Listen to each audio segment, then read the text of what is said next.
At the beach with his fiancée, the Korean billionaire CEO turns pale after seeing his ex with twins. He was unstoppable, a Korean tech mogul who transformed the digital landscape. She was the one variable he couldn't calculate, so he chose his company over her heart. 5 years of exponential growth, 5 years of solitude until he sees her at the beach. With 2 identical little boys, their expressions mirror his own. His fiancée stands beside him unaware. His meticulously planned future just collided with his abandoned past. And the man who never faltered is about to break.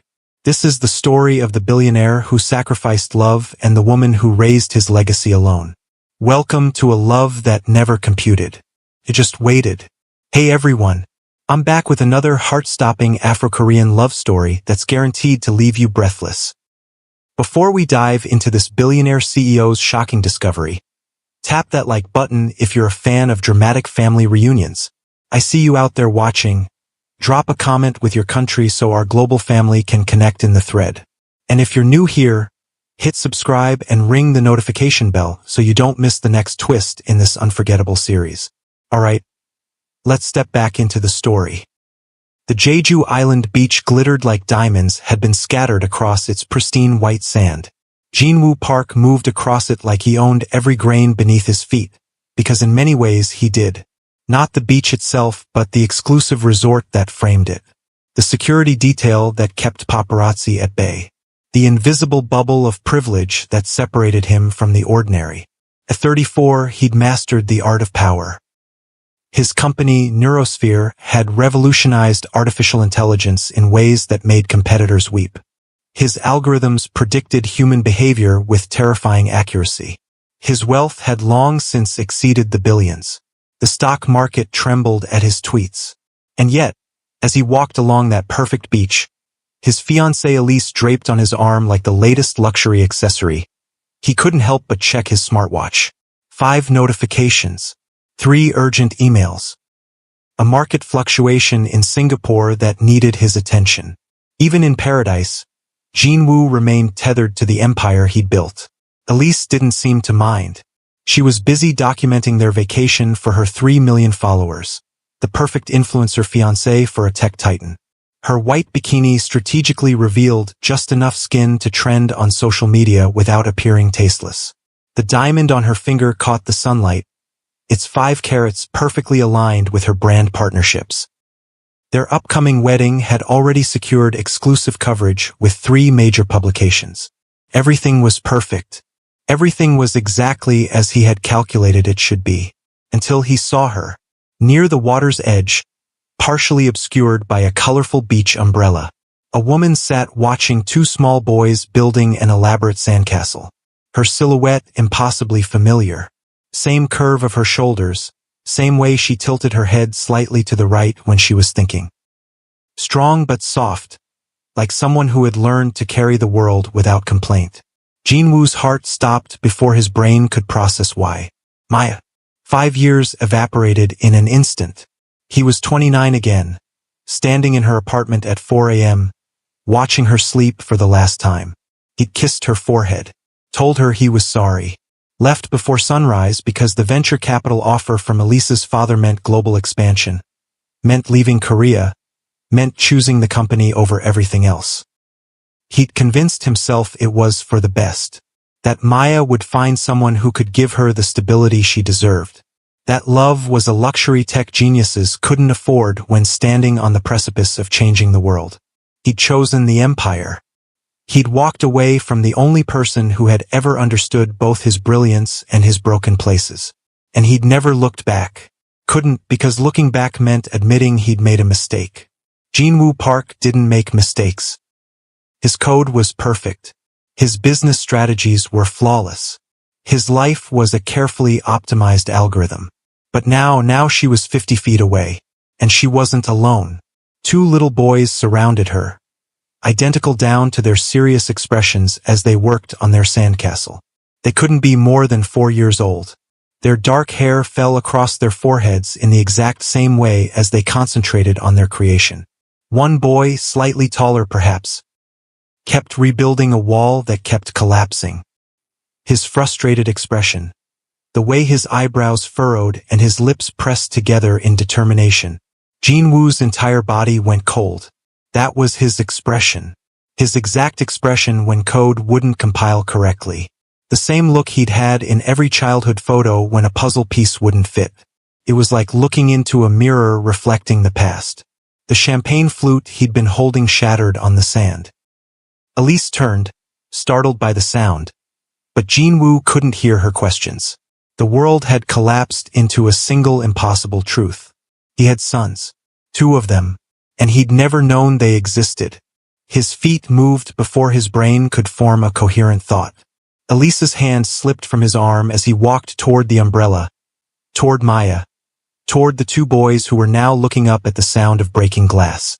And when they turned, Jinwoo saw his own eyes staring back at him, multiplied. The same shape, the same intensity, the same analytical gaze that had made venture capitalists squirm in their seats. 10 feet away, he stopped. Maya had noticed him now. She stood slowly, instinctively moving between him and the boys. Her face went from confusion to recognition to something harder, colder. 5 years of abandonment crystallized in her eyes. "Mommy," that man dropped his glass. One of the boys said, pointing. Maya didn't look away from Jinwoo. Her hand reached back to touch her son's shoulder. Protective.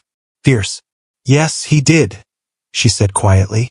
"Let's go back to our cottage. The tide is coming in anyway." She gathered their toys with efficient movements, her eyes never leaving Jinwoo's face. He opened his mouth, but no sound came out. What could he possibly say? "I'm sorry? I didn't know? I would have stayed if I'd known?" All lies. He'd made his choice 5 years ago. The smaller boy looked at Jinwoo curiously, head tilted in that same way Maya always did when analyzing a difficult coding problem. For a moment, something like recognition flickered in the child's eyes. Not memory, but something more primitive. Genetic recognition. Elise appeared at Jinwoo's shoulder. "Jin, what's wrong? Who is?" Maya's gaze flicked to Elise, to the massive engagement ring, back to Jinwoo. Something passed across her expression.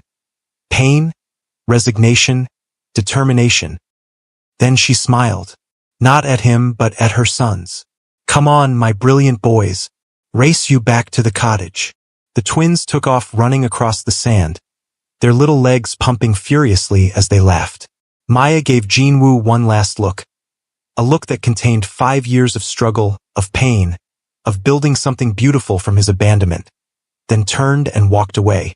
Jinwoo stood frozen, his heart hammering against his ribs like it was trying to escape.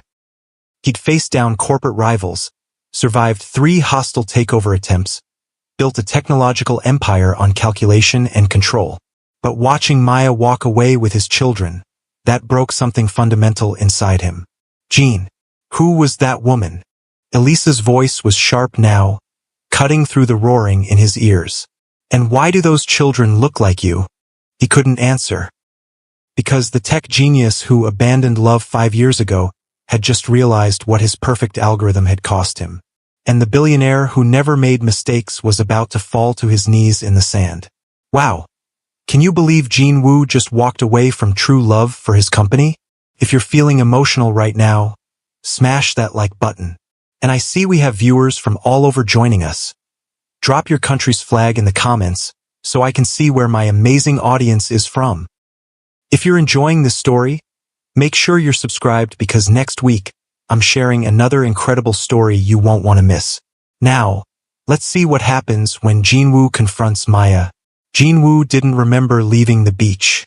One moment he was standing in the sand watching Maya disappear with his sons, and the next he was in his private suite staring at nothing while his assistant canceled his afternoon meetings. Elise paced the room, her beach cover-up replaced by a crisp white sundress that probably cost more than most people's monthly rent. Her perfectly manicured nails tapped against her phone screen with increasing ferocity. "Are you going to explain?" she said eventually. "Or should I search social media to find out who your beach friend is?" Jinwoo's jaw tightened. "An ex. From before we met." "I gathered that much." Elisa's voice was liquid nitrogen. "And the children?" He said nothing. What could he say? That he'd just discovered he was a father? That the woman he'd left behind to build his empire had been raising his sons alone for 4 years? Elise laughed, cold, calculated, the laugh she used at charity galas when networking with people she despised. Of course. How inconvenient for our brand narrative. Elise, don't. She held up one perfectly manicured hand. We have the tech summit tomorrow. The Chun Investment Group will be there. Your absence would be noticed. She smoothed invisible wrinkles from her dress. So we'll discuss this later. When you've decided whether you're the tech visionary I agreed to marry or just another man thinking with the wrong head. The suite door closed behind her with a soft, final click. Jinwoo sat in the silence. His phone buzzed relentlessly. Messages from his executive team. Updates on the Singapore market fluctuation. Patent issue that needed immediate attention. The usual emergencies that justified his existence. He ignored all of it. Instead, he pulled up a contact he hadn't touched in 5 years. Park Min-ho, head of security. I need information. Tonight. The reply came in seconds. Name. Jinwoo hesitated, his thumb hovering over the keyboard. Then he typed, Maya Williams, currently staying at Yongmun Beach in a cottage rental. 2 sons, approximately 4 years old. I need location, contact information, professional status. Everything. Understood. Give me 1 hour. Jinwoo leaned back, closing his eyes. 1 hour. In 1 hour, he'd know where she lived, what she did, how she'd survived 5 years alone with 2 children. His children. The thought was a blade twisting in his chest. He'd always been careful. Always. But there had been one night, their last night together, when careful had seemed pointless. When he'd held her like the world was ending because for them it was. And now he had sons. 2 perfect, impossible sons who looked at him like a stranger. Who didn't know him at all. His suite felt suddenly cavernous. Empty despite its luxury. Jinwoo stared out at the ocean view that cost $10,000 a night and felt nothing but hollow. At precisely the 1 hour mark, his phone buzzed. Park Min-ho's report was detailed, thorough, devastating. Maya Williams, age 33, founder and CEO of Quantum Shift Software. Current residence, Seoul, South Korea. Relocated from San Francisco 4 years, 10 months ago. Sons, twin boys, age 4. Taemin and Taejun Williams.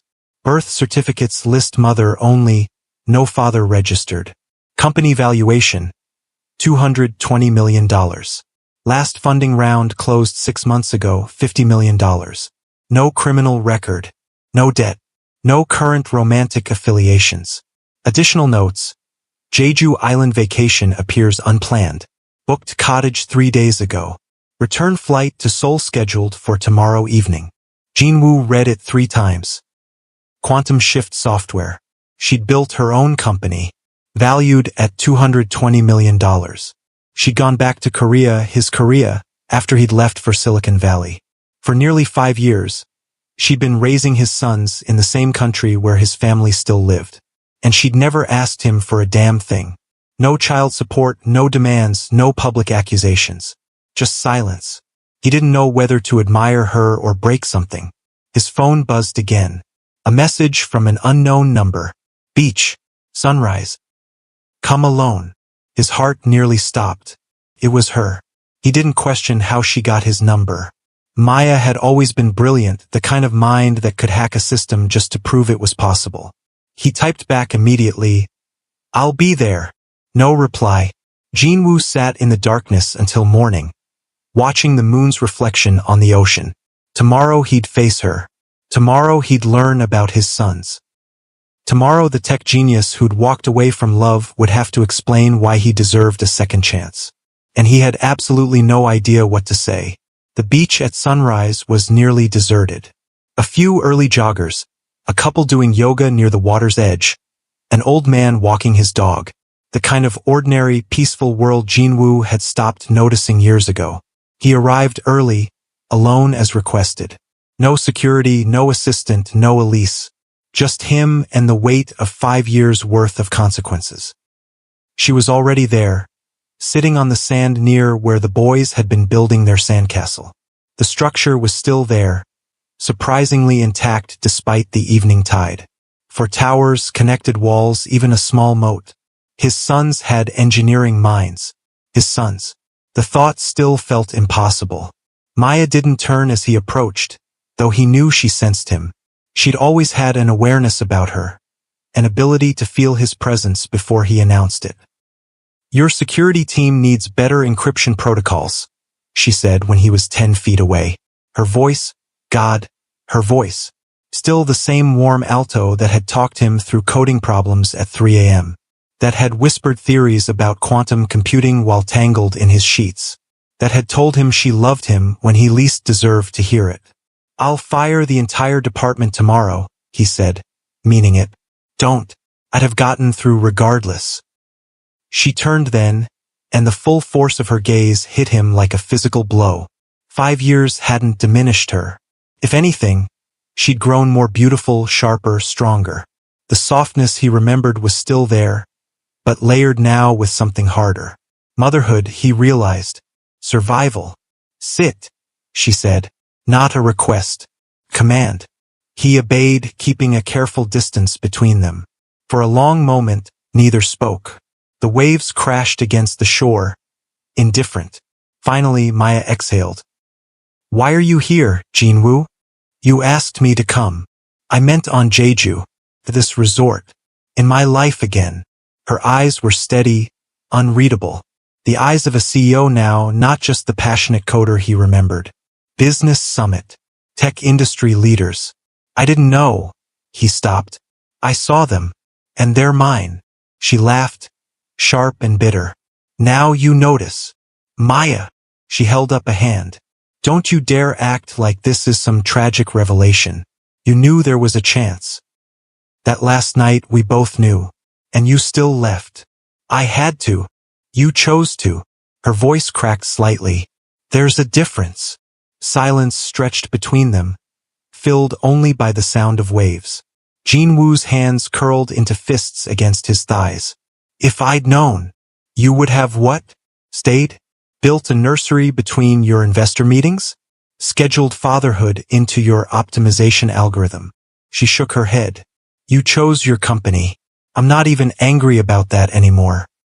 But don't rewrite history to make yourself the victim." "I never said." "You don't have to. I can see it in your eyes. The guilt, the regret, like somehow this is all some cosmic misunderstanding." She leaned forward, her voice dropping. "You made a choice. I respected it. I moved on. And now you show up at a beach with your influencer fiancé and expect." "What? Exactly?" He didn't have an answer. Maya sat back, wrapping her arms around her knees. "They don't know about you." His heart lurched. "What?" "Taemin and Taejun. I never told them about you. They've asked, obviously. Children do. I told them their father was in America, that he built important technology, that he couldn't be with us but would be proud of them." "You lied." Her eyes flashed. "I protected them. There's a difference." "From what?" "From you." The words exploded from her. "From your world of 80-hour work weeks and ruthless acquisitions and treating people like they're just another resource to optimize. From falling in love with a father who would always put his company first." She paused, her breathing ragged. "I grew up without a father, Jinwoo. I know what that absence feels like. But I also know what it's like to love someone dangerous.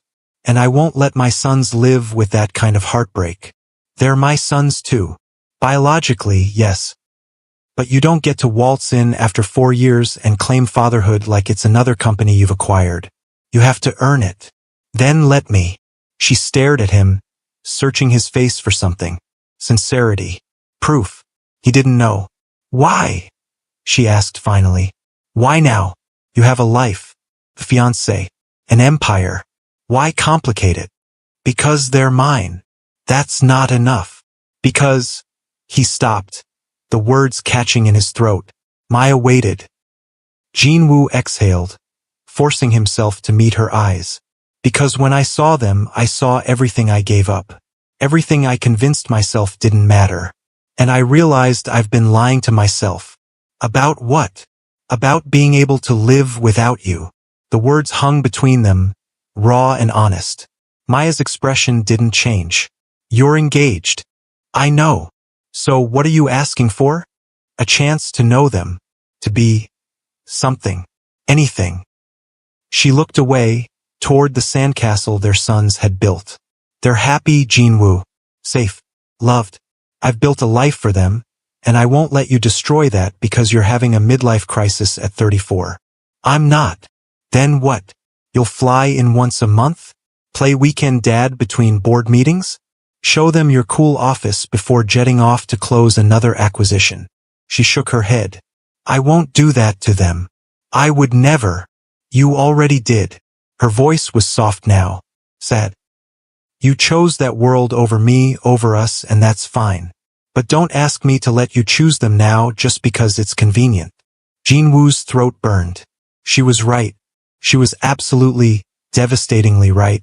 He'd walked away. He'd chosen power, influence, global domination. And now he wanted redemption without consequences. But Maya wasn't offering that. She stood, brushing sand from her jeans. My flight leaves tonight. We're going home. Maya. She paused, looking down at him. If you're serious, if you actually want to be part of their lives, then prove it. Show me you can be something other than a tech billionaire. Show me you can choose them. Really choose them. Not just when it's easy. How? She smiled. Sad, tired, but not unkind. That's your job to figure out, Jinwoo. Not mine.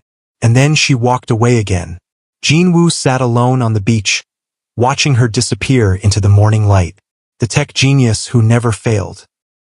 The billionaire who'd optimized every aspect of his existence. Completely, utterly powerless. Jinwoo didn't go back to his. Reunite. He sat on that beach until the sun was high overhead, burning his skin despite his expensive sunblock. Families arrived with their colorful umbrellas and coolers. Children shrieked with laughter as they splashed in the waves.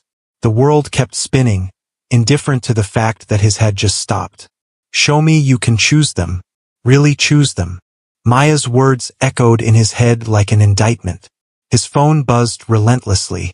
Elise, his executive team, the summit organizers. He was supposed to deliver the keynote in 3 hours, unveiling Neurosphere's latest AI breakthrough to the most influential tech leaders in Asia. He ignored every message. Instead, he called Minho again. I need more, Jinwoo said when his security chief answered. More what? I gave you everything. Their school. What's it called? What time do they finish? What do they like? What are they good at? A pause. You want me to surveil children? I want to know my sons. Minho sighed. Seoul International Academy. School finishes at 3:30. Beyond that, you'll have to ask their mother. Jinwoo hung up. Seoul International Academy. The most prestigious elementary school in Korea. Of course Maya would want the best education for them. He'd expected nothing less. But he didn't know what books they liked. Whether they preferred dinosaurs or robots. If they were afraid of the dark or heights or loud noises. If they could swim yet. If they hated vegetables like he had as a child. He didn't know a single thing about his own sons. The realization hit him like a physical blow. He'd spent 5 years building an empire, accumulating power and wealth and influence. He could recite financial projections for the next decade. He knew the precise metrics of Neurosphere's user engagement across 17 countries. He could name every competitor's weaknesses and how to exploit them. But he didn't know his own son's favorite colors. What kind of father was he? The answer was simple.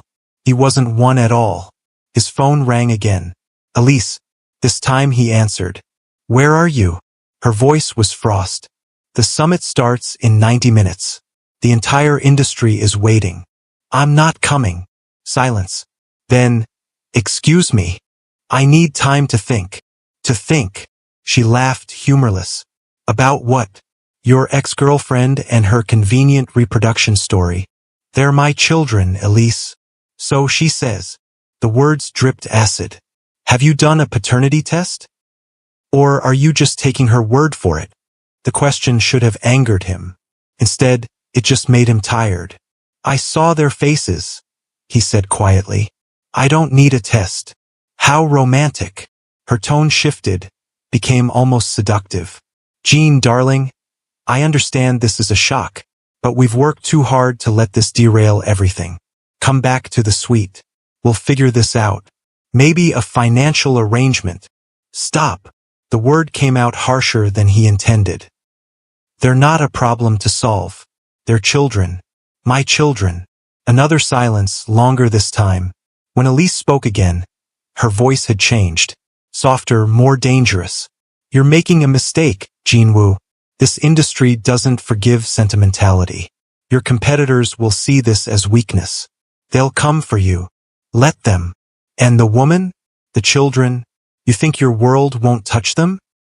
You think you can just play happy family while running a multi-billion-dollar corporation with enemies in every tech hub from Palo Alto to Shanghai? That stopped him because she was right.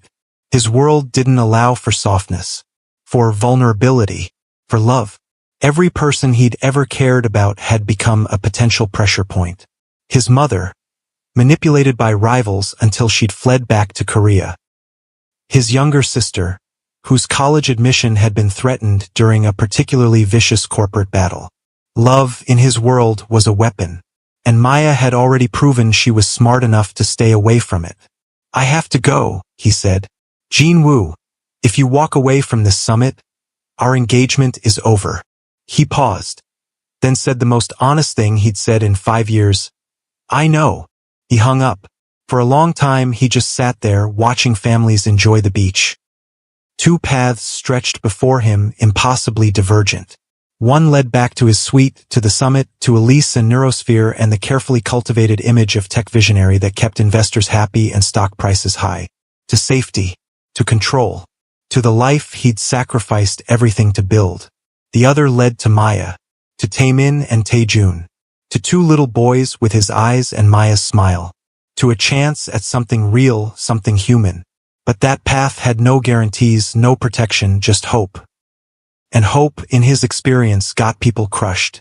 His phone buzzed one more time. A message from an unknown number. He almost ignored it. Then he saw the attachment. A photo. Two little boys sitting at a tiny table, heads bent over what looked like a complex puzzle.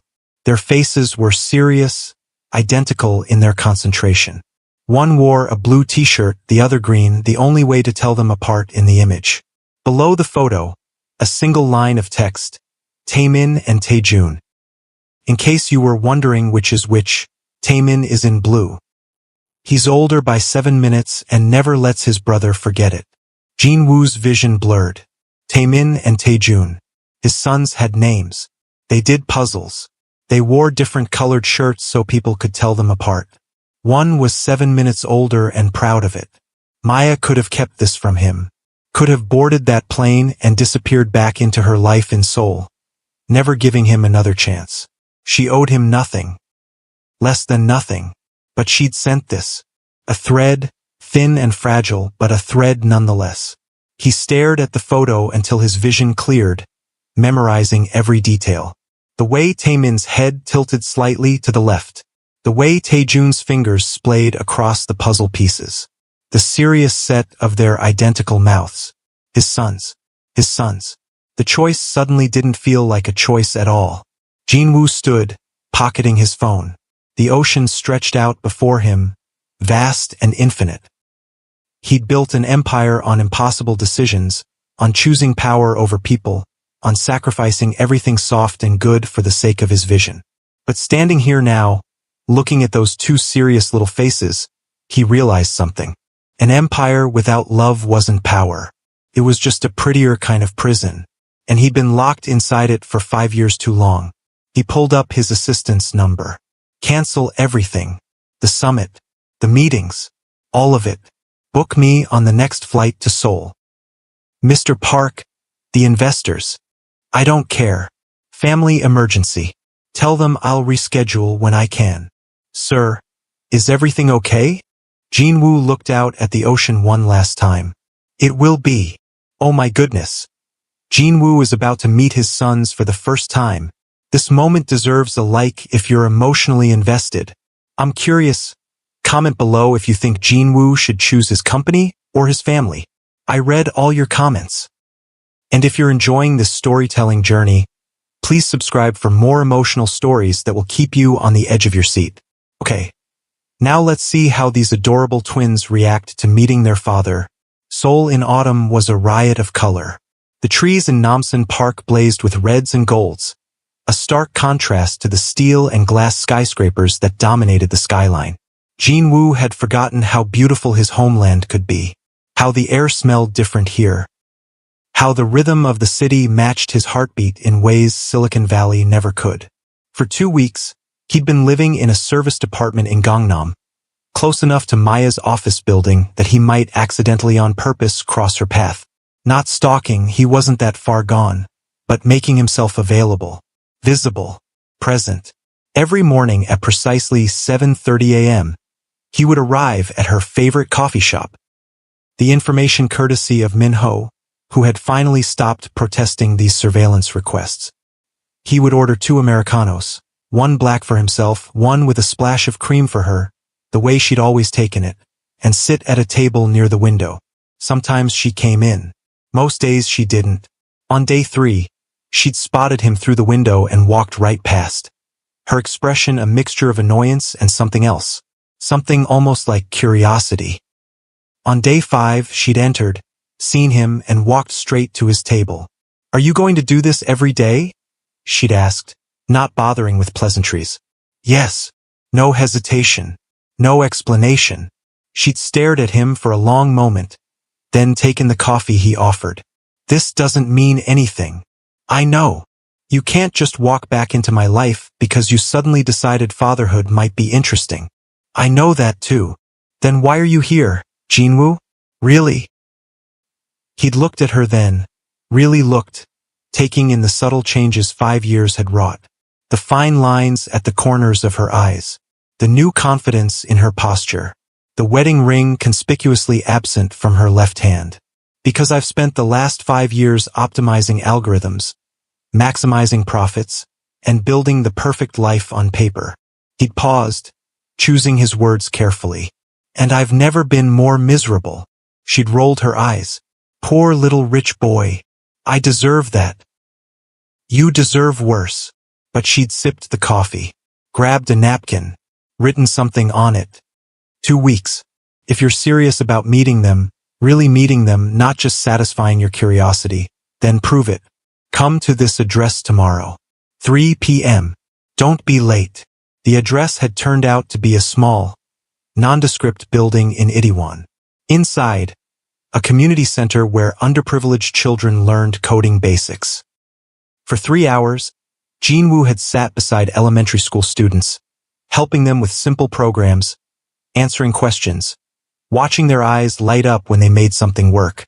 Maya had observed from the doorway, arms crossed, expression unreadable. The next day, he'd returned to find her waiting. "Different location today," she'd said, handing him a slip of paper. This time, a children's hospital. 5 hours reading stories to kids too sick to hold books themselves. Day after day, Maya tested him. A shelter for single mothers. A playground built in a neglected neighborhood. A fundraiser for a school that needed computers. And day after day, Jinwoo showed up. No complaints. No questions. No checking his phone or cutting out early for meetings. Just present, fully present, in ways he'd never been before. On day 12, Maya had finally asked, "What about your company?" They were sitting on a bench outside the coding center, watching the sunset. Jinwoo had spent the afternoon teaching 10-year-olds about loops and variables. "I've stepped back. My COO is handling day-to-day operations. The board isn't happy, but they'll survive. Elise, the engagement is over." Maya had studied him, searching for regret or resentment. Finding none, she'd sighed. "You're actually serious about this." "I told you I was. People like you don't change, Jinwoo." "Not really. Watch me." Now, on day 14, Jinwoo sat in a small cafe near Seoul International Academy, his heart hammering against his ribs. This was the day. Maya had finally agreed. After the boys finished school, after she'd had a chance to prepare them, he would meet his sons. His hands wouldn't stop shaking. His phone had been buzzing all morning. The Neurosphere board was in full panic mode. Rumors of his absence had started affecting stock prices. Competitors were circling, sensing weakness. Elisa's father had made veiled threats about pulling his investment. Jinwoo had silenced the notifications. None of it mattered. Not today. At 3:15 p.m., Maya texted, "We're at the park across from the school. Blue bench near the playground." Jinwoo nearly knocked over his coffee in his haste to leave. He'd rehearsed what to say 1,000 times. How to introduce himself. How to explain his absence without lying but without burdening 4-year-olds with adult complexity. How to be someone they might want in their lives. The park was small but well-maintained. Jinwoo spotted them immediately. Maya sitting on a blue bench, watching two small figures race around the playground equipment. His sons. His heart nearly stopped. Maya saw him approaching and whispered something to the boys. They stopped their game and turned, identical expressions of curiosity on their perfect faces. Jinwoo's legs nearly gave out. They were smaller than he'd imagined from the photos. More real. More miraculous. Both wore school uniforms, tiny button-up shirts and navy shorts. Taemin wore a blue watch. Taejun had a green backpack. The color coding continued. Jinwoo stopped a few feet away, afraid to come closer, afraid to breathe wrong and shatter this moment. Maya stood, her expression cautious but not hostile. "Boys," she said gently, "remember how I told you about your father? The one who lives far away and builds important technology." They nodded solemnly. "This is him. This is your father, Jinwoo Park." Silence stretched between them, fragile as spun glass. Jinwoo crouched down slowly, bringing himself to their eye level. "Hello, Taemin." "Hello, Taejun," he said softly, his voice rougher than he intended. "I've wanted to meet you for a very long time." Taemin, the one with the blue watch, stepped forward first, his expression serious. "You look like us," he said. Not a question but an observation. The analytical one, Jinwoo realized. The one who processed facts before emotions. "You look like me," Jinwoo agreed. "You have my eyes." "Where have you been?" Taemin asked, cutting straight to the heart of the matter. Jinwoo glanced at Maya, who gave an almost imperceptible nod. Permission to answer truthfully. "I've been in America, building a company. I didn't know about you until 2 weeks ago, but as soon as I found out, I came as quickly as I could." Taemin seemed to consider this, head tilted slightly, processing the information with a gravity no 4-year-old should possess. Then he nodded once, accepting the explanation without judgment. Taejun still hung back, partially hidden behind his mother's leg, watching with more caution than his brother. Finally, he took a small step forward. "Do you like robots?" he asked quietly. "I like robots. I built one at school but it fell apart." Jinwoo felt something crack open in his chest. "I love robots," he said. "I built many that fell apart before I made one that worked. Would you like me to help you with yours sometime?" A small smile appeared on Taejun's face, tentative but real. "Okay." And just like that, the ice broke. Jinwoo found himself sitting on the ground as the twins showed him their favorite playground equipment, their school projects, their matching scrapes from learning to ride bicycles. They spoke a mile a minute, often finishing each other's sentences, occasionally arguing over details. Taemin was indeed the leader, logical, precise, already showing signs of the mathematical mind that had made Jinwoo a prodigy. Taejun was quieter but more imaginative, thinking in creative leaps that often left his brother confused. Together, they were perfectly balanced. Yin and yang, logic and creativity, just like Jinwoo and Maya had been once upon a time. He glanced up to find Maya watching them, her expression unguarded for the first time in 2 weeks. There was pain there still and wariness, but also something that looked almost like hope. And Jinwoo, who had calculated every variable in his life, since he was old enough to understand mathematics, felt something he'd forgotten existed. Joy. Pure, unexpected, unoptimized joy. For an hour, they existed in a bubble of discovery. Jinwoo learning his sons, they learning him.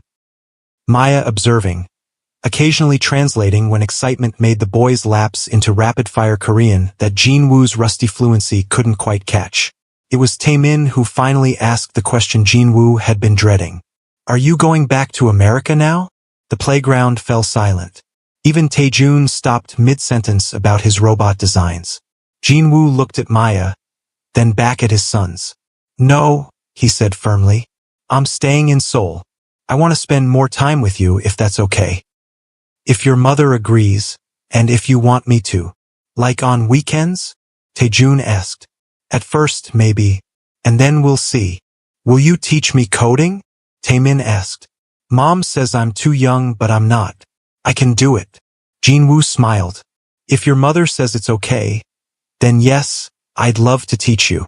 And will you help me with my robot?" Taejun pressed. "Of course." The boys exchanged a look, having one of those silent twin conversations that outsiders couldn't interpret. "Okay," they said in unison. Just like that, the simplicity of children, the generosity of fresh hearts not yet hardened by disappointment. When it was time to leave, Jinwoo felt panic rising. What if this was all he got? What if Maya changed her mind? What if the boys decided they didn't want to see him again? But as they prepared to head home, Maya surprised him. "Saturday," she said quietly while the boys packed up their backpacks. "You can come to our apartment. 10 a.m. Bring breakfast." "Thank you," Jinwoo whispered, the words entirely inadequate. She shook her head. "I'm not doing this for you. I'm doing it for them. They deserve to know their father." She paused, then added, "But Jinwoo, if you hurt them, if you make promises you don't keep, if you walk away again, I will destroy you. Not physically, not violently, but I will dismantle your company piece by piece. I will make sure everyone knows you abandoned your children twice. I will make you regret ever coming back into our lives." He believed her, completely. The woman who had built a multimillion-dollar tech company while raising twins alone could absolutely ruin him if she set her mind to it. "I understand," he said. "Good. Saturday, 10 a.m. Don't be late." As Jinwoo watched them walk away, Taemin and Taejun turning to wave every few steps until Maya gently urged them forward, he felt something shift inside him, a recalibration. For years, he'd optimized his life for success, for power, for dominance in an industry that devoured the weak. Now, watching his sons disappear around a corner, he realized the algorithm had been wrong all along. The inputs flawed, the variables miscalculated. Because nothing, not his company, not his billions, not his technological legacy, nothing was worth missing another day of their lives. Jinwoo kept his word. Saturday morning, 9:58 a.m., he arrived at Maya's apartment building carrying breakfast pastries from the best bakery in Seoul and 2 small gift bags. Not expensive presents, Maya had been explicit about that, but books he'd carefully selected. For Taemin, a colorful introduction to coding concepts disguised as a treasure hunt. For Taejun, a guide to building simple robots from household items. For the first time in his adult life, Jinwoo was nervous. Genuinely, sweatily nervous. The apartment was not what he expected. Given Maya's success, he'd anticipated something luxurious, perhaps in one of Seoul's most exclusive buildings. Instead, it was a modest 3-bedroom in a quiet residential neighborhood. Comfortable but not ostentatious. Practical. The home of someone who had money but didn't feel the need to display it. The twins greeted him with more enthusiasm than he deserved, immediately dragging him to their bedroom to show him their projects, their toys, their world. Maya watched from the doorway, her expression guarded but not hostile. Over breakfast, Jinwoo learned more about his sons in 2 hours than he'd learned about anyone in years. Taemin loved puzzles and could already read at a 2nd grade level. Taejun had an uncanny ability to build structures with anything available. Blocks, pillows, even breakfast pastries before Maya gently redirected him. They had different laughs, different preferences, different fears, identical DNA expressed in beautifully unique ways. That first Saturday turned into a routine. Every weekend, Jinwoo would arrive with breakfast and spend the day with his sons. Sometimes at Maya's apartment, sometimes at museums or parks or the children's section of the library. Slowly, cautiously, he built a relationship with these miraculous boys who shared his blood but had grown into their own people without him. And slowly, even more cautiously, he rebuilt something with Maya. Not romance. That bridge had burned long ago. But a fragile co-parenting relationship built on mutual respect and the undeniable love they both had for their sons. 4 weeks after that first meeting, Jinwoo's phone rang during dinner at Maya's apartment. His COO frantic. "Sir, we need you back immediately. The Chun Group is moving forward with a hostile takeover. They've acquired 12% of our shares in the last week. The board is calling for an emergency meeting." Jinwoo looked across the table. Taejun was demonstrating his latest robot design using chopsticks and napkins. Taemin was carefully calculating how many more bites of vegetables he had to eat before being excused. Maya was watching him, clearly having overheard enough to understand the situation. 5 years ago, he would have been on the next flight to Silicon Valley. His company, his creation, was under attack. Everything he'd built was at risk. "Handle it," he said quietly. "I trust you." "Sir, with all due respect, this is serious. Elisa's father is behind this. He's saying you've lost focus, that the company needs new leadership. Then call a press conference. Announce the company's expansion into the Asian market. Tell them I'm establishing our Seoul headquarters personally." "Seoul headquarters? Sir, there's no plan for." "There is now." Jinwoo ended the call, then turned off his phone completely.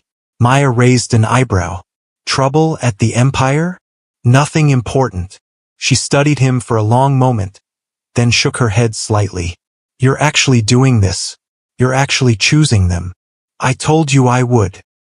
That night, after the boys were asleep and Jinwoo was preparing to leave, Maya handed him a cup of tea and gestured to the sofa. They sat in companionable silence for a few minutes, the apartment quiet except for the distant sounds of the city. "I hated you," Maya said finally, "after you left. I hated you so much I thought it might consume me." Jinwoo didn't interrupt. She deserved this moment. "When I found out I was pregnant, I almost contacted you. Almost." She stared into her tea. "But then I thought about what you'd said. Some dreams require sacrifice. And I realized you'd already made your choice." She looked up at him. "So I made mine. I decided my children would never be anyone's sacrifice." "I'm sorry," he said quietly. "For what it's worth, I've regretted those words every day since I said them." "Not every day," she corrected. "Only since you saw them on the beach." He couldn't argue with that. "You're right. I was a coward. I told myself I was choosing the greater good, that my technology would change the world in ways that justified any personal sacrifice. And did it? Change the world?" Jinwoo thought about his AI algorithms being used to predict consumer behavior, to target advertisements, to make the rich richer. Some medical applications, yes, but nothing that justified what he'd sacrificed. "No," he admitted. "It just changed me." Maya was quiet for a long time. Then she said something that shattered him completely.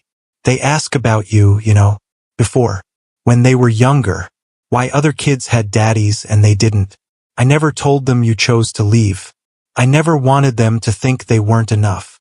Jinwoo's throat closed entirely. He couldn't speak, couldn't breathe, couldn't do anything but feel the full weight of what he'd done. Not just to Maya, but to these perfect boys who had entered the world wondering why their father didn't want them. "I'll spend the rest of my life making it up to them," he managed finally. "See that you do." But there was no venom in it now. Just the fierce protectiveness of a mother who would burn the world down for her children. When Jinwoo left that night, something had shifted between them. A corner turned. Not forgiveness exactly, but perhaps the beginning of something like peace. For 2 more weeks, the rhythm continued. Weekends with the boys. Friendly, cautious conversations with Maya. The gradual integration of Jinwoo into their lives. He found an apartment nearby. Made plans to establish a genuine neurosphere office in Seoul. Created a new future that included his sons not as an afterthought but as the center around which everything else revolved. For the first time in 5 years, Jinwoo felt like he could breathe. Like he was finally moving toward something real instead of chasing the next acquisition, the next innovation, the next empty achievement. And then, on a perfect autumn Saturday, as he built sandcastles with his sons at a small beach outside the city, an echo of that first sighting that had changed everything. His phone buzzed with a notification that made his blood run cold. A photo of the twins leaving their school yesterday. One word beneath it. Found. Then a second message, from Elisa's father. Board meeting Monday. Seoul International School. 3 p.m. Bring your children or bring your resignation. Jinwoo stared at his phone, his hands shaking with fury and fear. Elisa's father had found his sons. Was threatening them to control Jinwoo. Using children as leverage in a corporate war. It was exactly what he'd feared all along. His world touching them, tainting them, putting them at risk. He looked up to see Taemin and Taejun laughing as they decorated their sandcastle with shells, unaware that their lives had just been threatened. Maya sat nearby, watching them with the soft smile she reserved only for her sons. Jinwoo held his phone so tightly he thought the screen might shatter. In that moment, everything became blindingly clear. His company could fall. His billions could vanish. His technological legacy could be erased from history. None of it mattered. Nothing mattered except keeping those boys safe. Happy. Loved. The tech genius who had sacrificed love for ambition 5 years ago finally understood which algorithm was flawed. The billionaire who had optimized his life for success finally recognized the true variable he'd been missing. Family wasn't something you sacrificed for your dreams. Family was the dream worth sacrificing everything else for. As the boys called for him to help with their sandcastle, Jinwoo put his phone away. The battle with Elisa's father could wait until Monday. Today belonged to his sons. Today and every day after, for as long as they would have him. Oh, my goodness. What a cliffhanger. If you want to see what Jinwoo chooses, his billion-dollar empire or his family, make sure you like this video right now to let me know. We need 10,000 likes to continue the story next week. Comment below what you think will happen next. Will he lose everything or find something more valuable? I'm reading your theories. And if you haven't already, hit that subscribe button and notification bell because part 2 is coming soon and you do not want to miss it.